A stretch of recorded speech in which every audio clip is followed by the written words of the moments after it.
And now, Reverend Cindy Shellum. Good morning, everybody. Is Will still in the room?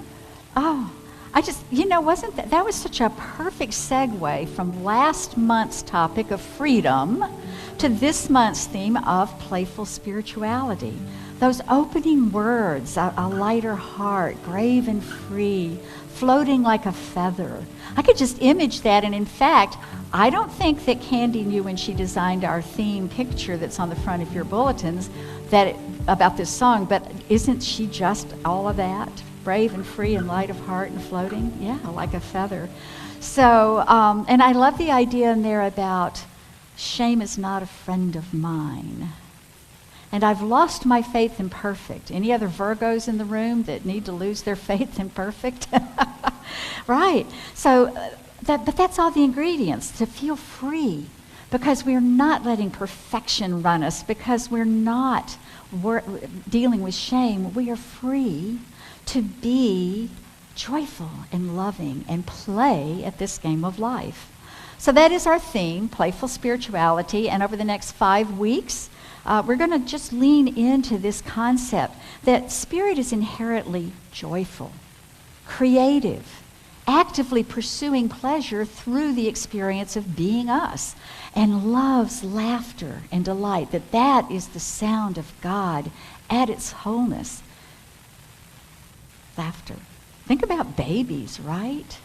You know, you meet somebody else's baby and you get them to smile and you're like, well, I gotta smile, right? I need some more. And we do all kinds of stuff because we know that giggle and that laughter is a sign of health and love and good feeling in that baby. The Dalai Lama is one of our most respected spiritual leaders in the world, and he is all about being lighthearted and joyful and laughter. When most of us think about being playful, we're liable to think about some form of a game or activity, and that being playful.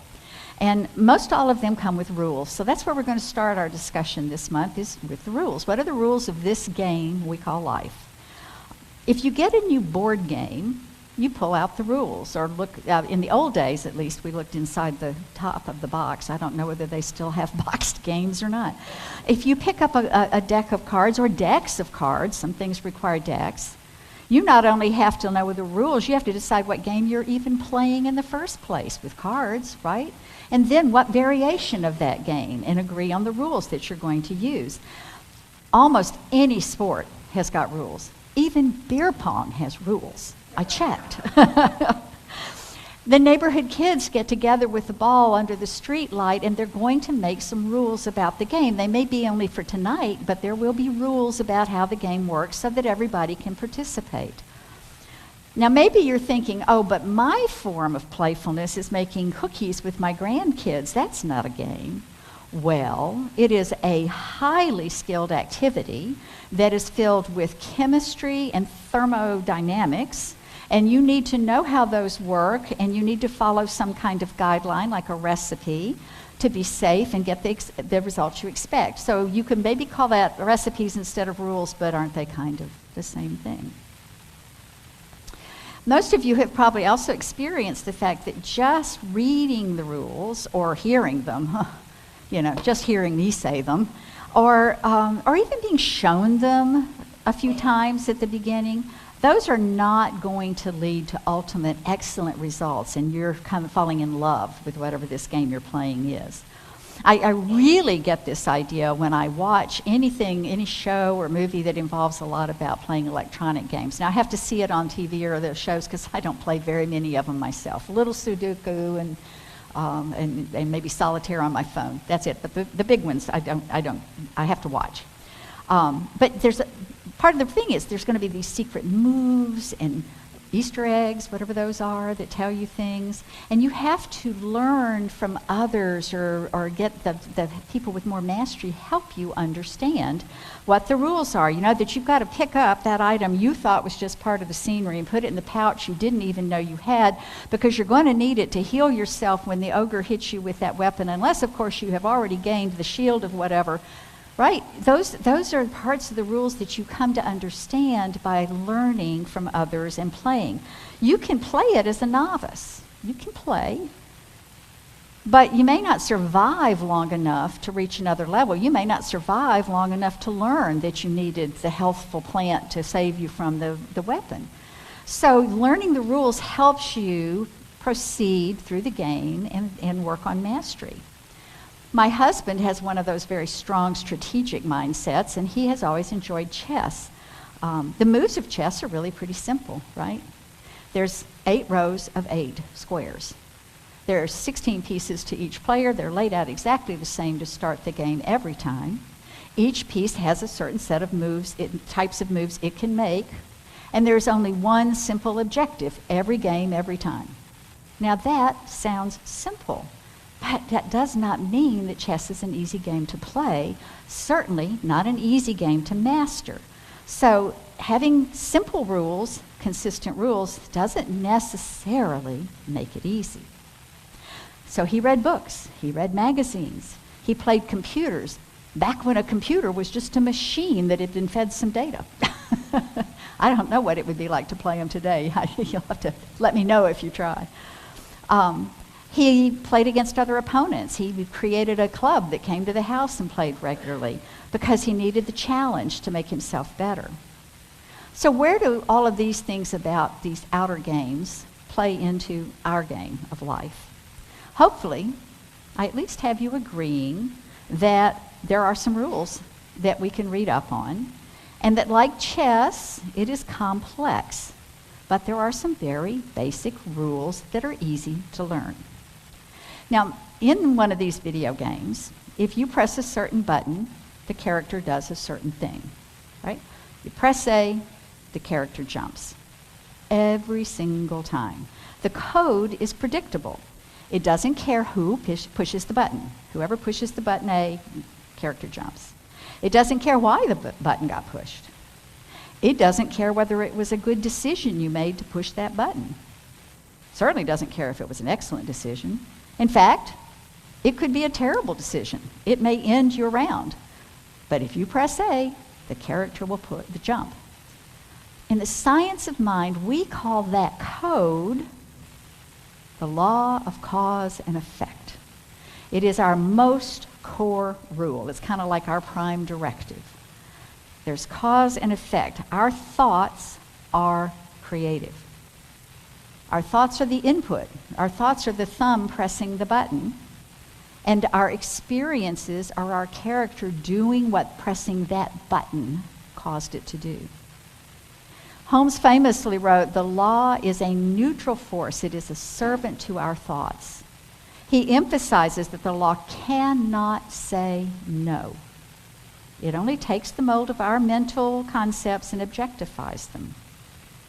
So if we press the lack button, we experience lack. If, on the other hand, we choose to press the joy button, we experience joy. Now, of course, it isn't that simple. I'm going to read this sentence twice because even when I wrote it, I highlighted it and underlined it and made it bold. Simple rules do not necessarily make simple games. Simple rules do not necessarily make simple games. Remember chess. Another thing I've noticed, if you watch someone who really loves a sport, who's played it and knows all the details, they are seeing something and experiencing something entirely different than I am. Early in my life, if I watched baseball, it was like, well, you throw the ball, you try to hit the ball, you try to catch the ball, you run around a lot and see what happens, right? And that was fairly complex compared to some others. But somebody that really knows and enjoys, they see strategy. They're thinking ahead to what to do. If they're playing the game, if you're playing baseball and you know what you're doing, you're on first. You know how many outs there are, you know who's what, and you know how that guy hit. And you're deciding what you're going to do. If this happens and what you'll do, if that happens, and you're already prepared. And I'm standing there going, oh, look, you got a hit. I remember trying to play softball and being run down by the guy behind me because I also wasn't that fast a runner, right? He was on his way and I'm standing there admiring that nice hit and finally kind of trotting over to two and he is like pushing me to get out of the way. So, it helps to know. You'll have a better time and feel better about yourself if you understand a little more about the game. Now, what those references mean to me when I look at the complexity of chess compared to the basic nature of its rules, or how that deep immersion that someone watching a sport that they know and participate in, is what that means is that all of us need to become a student of the game, as well as a practitioner of the game, to get the most out of the experience of the game. So if we want to get the best experience out of being in this life, we need to study up and practice. We have to immerse ourselves in understanding the game, and then we start getting more and more, and then our understanding grows. And then we can converse with masters because we are becoming one and become even better. It's amazing. So what does any eager student of something do? No one just reads a rule book one time and becomes an Olympic athlete, right? Knowing the rules conceptually is useless without that consistent, deliberate practice that brings it into our nature, right? Athletes talk about muscle memory, that you do something so often that it becomes your second nature. And it's very rare to reach that kind of level in isolation. There may be something that you can master alone, but most things that are games, sports, whatever, are going to require you to be in company with others. We need coaches and teachers and teams. Holmes noted that mechanics must precede inspiration. So mechanics, the basics, you have to build your foundation. We must diligently practice our mechanics. We teach some mechanics here. We have a mechanic we use, a mechanism we use called spiritual mind treatment or affirmative prayer. There'll be a workshop on that on August the 30th. It's in your bulletin. It's online, and we'll get it out of the announcements as soon as we know that's happening. We have to practice right thinking. We have to ingrain that. Remember, recently I talked about how we form these neural pathways. And the more we walk the same neural pathway, just like the more we walk a path in the forest, it becomes easier to track. It becomes more our common route. It becomes easier to follow. We find the quickest and easiest route. So we have to practice those. So think of a place like this center as your life club, just like you might join a chess club to get better at chess. You can join an organization. This one's one. There are many out there. We have some guests from one of the others in town, our sister religion. Thank you for being here. You come here to help you delve deeper into the rules. You come here to learn from some people who have studied and practiced this for a long time. If they have studied in certain ways and passed certain exams, they are actually even called capital P practitioners. We are all practitioners of what we do, right? But we have some people that we actually elevate up and give them the capital P title. And those people are here because they have studied deeply and practiced long, many hours, and to become someone that sees more clearly for you. So the rules are simple. But like chess, there are so many variations of the way you can play with those simple rules. That's why we have to keep learning and studying and asking for other thoughts and other ways to do things. Think how many different card games you actually know, right? That deck of cards I mentioned. Think how many games just you know. And how many variations. If you've played much cards in your life, you also know that there's this form of gin and this form of rummy and this form of gin rummy, and there's a zillion different ways to play these things. And so that is the same kind of thing we find. We have simple rules, but they have a lot of variations in the way we apply them, and we have simple tools that can be used thousands of different ways, like those cards. The exciting news, there is exciting news. The exciting news is that once you know the rules, once you have practiced this until it becomes second nature, you can stop stressing and just start having fun. That's why we start here. As we ingrain these lessons, as we ingrain the practices, it becomes easier. It becomes a part of us. The results we see affirm back to us that this is working. We find those examples and see clearly that what we're thinking is outpicturing in and as our lives. And so that muscle gets stronger. That knowingness gets stronger. And we can quit stressing and start moving into playing in this life we have been given to find our joy and spread joy. So that's what we're going to be talking about. Next week, I'm going to take us shifting from a mindset of labor and struggle to one of play and joy. And then the week after that, Cheryl Cattell is going to introduce us to the fact that dog is God spelled backward. And I know that she loves her dogs, so I'm sure there's good stuff to hear about that.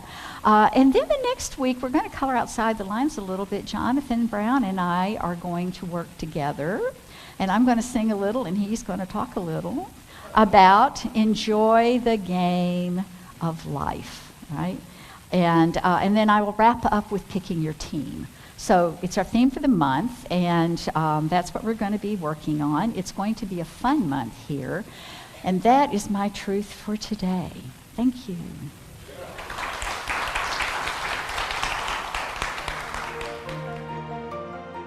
Thank you for spending this time with us on Spiritual Wisdom Weekly from the Greater Orlando Center for Spiritual Living. If this episode supported you in any way, we invite you to stay connected. Listen again, share it with someone you care about, or simply carry what resonated with you into your week.